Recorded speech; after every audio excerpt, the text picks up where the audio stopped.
So today what I'm going to show you is how to put little elastic humps into your project so that you can store little objects along the sidewall. You might as well take advantage of the sidewall storage, and it's hard to make something stick along the sidewall unless you've got elastic humps there.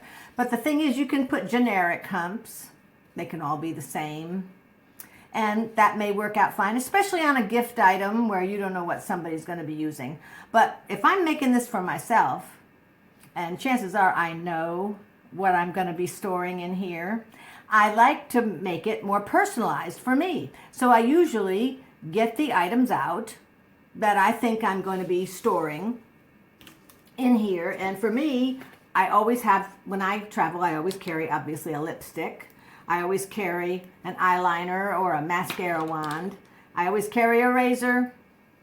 And I always carry tweezers. And those are items that can destroy the inside. You know, these sharp edges, you don't want them poking into the sides or anything like that. I like to keep them stable in a spot, you know, perhaps with it tight enough so that those sharp edges are closed somewhat. Same thing goes with the razor. I don't always have the guard, especially after I've used it, I've lost it. This way I can store it in here in such a way that it's stable, it's still, and it's not shaving the inside of my object. So with that in mind, I'm going to show you some tricks that will help you do that, which you can take or not take.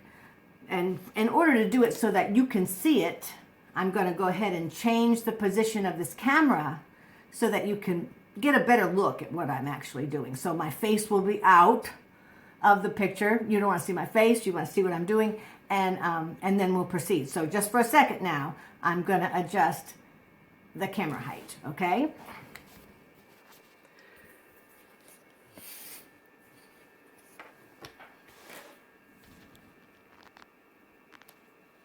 All right, so I feel like you can see it here.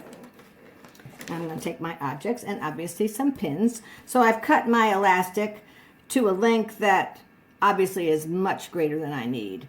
Once you've done this a time or two, you can pretty much, I mean, I hate to waste elastic. It's cheap, you know, but I hate to waste any more than I have to. I've cut this way in excess of what I need. And you can either run your elastic this way, horizontally, and this is very helpful. And obviously this elastic's not long enough for that application. I could run it horizontally, and this would be great if I'm carrying essential oils or little tubes of shampoo, conditioner, deodorant, little things like that in a taller unit. But for this application, I'm going to do it this way, which is great for the items that I've got here. So I'm going to anchor it roughly, and if you've got very small items, you can actually run two of these like this. My items are obviously too long to be doing that.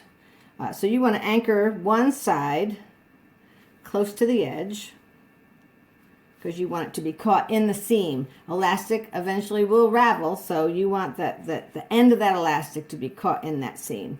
I also put another pin, 3/4 to 1 inch away from the edge, because you don't want whatever you're storing here to interfere with the operation of your zipper.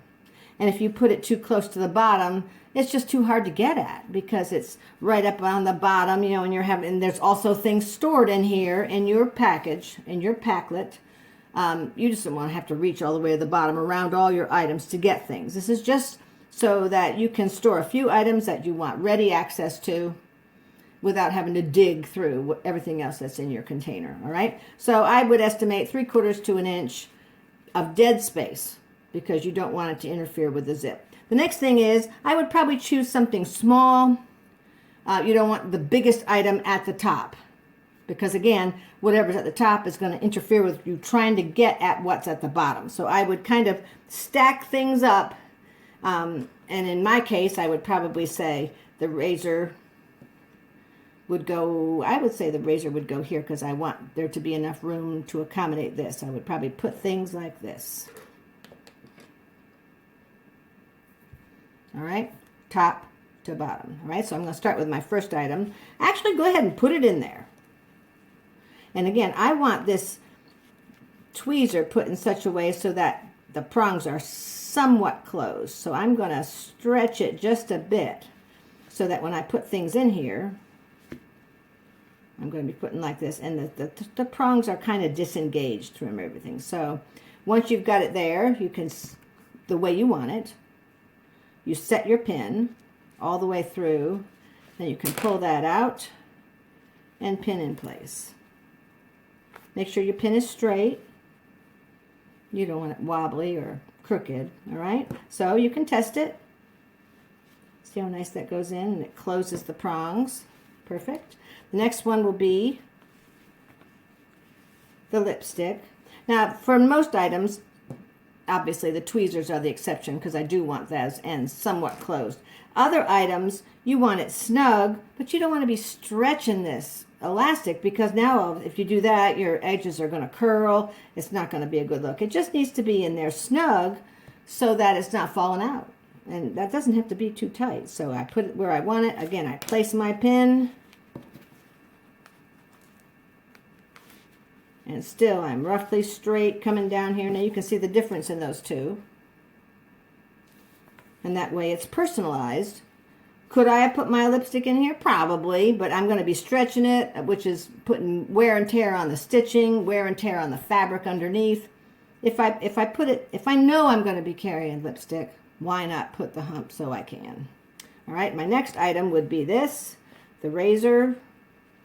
And again, I want it in there snug, but I don't want to be pulling that elastic closed. Notice how thin this one, thin and tall this one's going to be. All right, I place the pin. Now I'm going to run it all the way through. And see, you can see the difference in these. All right, the last one is going to be this one, the eyeliner.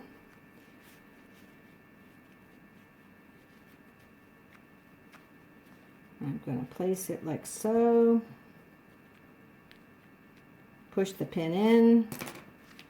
Now, if I was doing this for me in a permanent way, I probably would not be using black elastic against this white, but again, I've chosen to use black against this white so that you can see what I'm doing. It wouldn't give you much contrast, see? Now, here's how it is. This is absolutely personalized for my benefit, for the things I'm going to carry, and it's so much more useful that way. So I want to make sure that my elastic goes pretty much straight down the center. And now I'm going to put my last piece out here. I would put another pin here. And then a last pin out at the edge. All right, so we can cut off this tail now or later, whichever. Be sure you don't cut off your notch at the same time. All right. Who knows? I always save elastic pieces. You never know when you can use them. All right, so now we're ready to sew. And it's really simple at this point. All right. I don't have this threaded because, and again, I'm going to change the height of this so that you can actually see what I'm doing. Let me turn this on. Once I turn the light on, I think you'll be able to see. I don't have this threaded because this I do not want black elastic on this. This is eventually this is going to be a show sample, so I don't want black. But you'll take your foot, even if it's in a, let's do one of these center ones. Whoops, can't have that.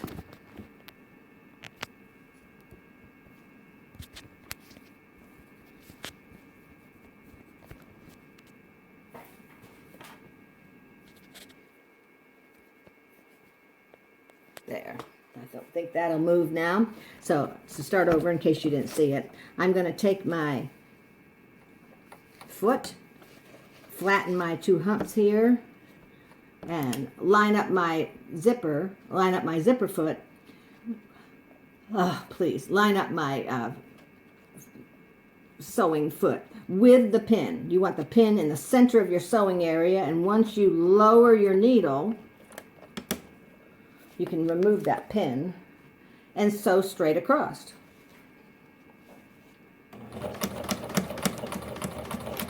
And of course you want to make sure that you reinforce this stitching because there is going to be some wear and tear on it.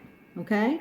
You can do that with each spot, carefully, slowly, and now you have perfectly aligned, perfectly personalized elastic humps for the exact type of items that you're going to be carrying. If you're making this as a gift for someone else, I would probably make things, maybe get a couple different widths of lipstick tubes rather than they're all the same. I would probably, you know, how they, a lot of times they'll come, this is this particular width. But, you know, sometimes you can get skinnier ones. And I would, you know, perhaps get a couple different widths and try it that way. And that way it's generic enough so that they can use it, but it's personalized a little bit. At any rate, that's what I would try. So as you can see, this is a pretty easy process. I hope you'll find it useful, and good luck as you sew.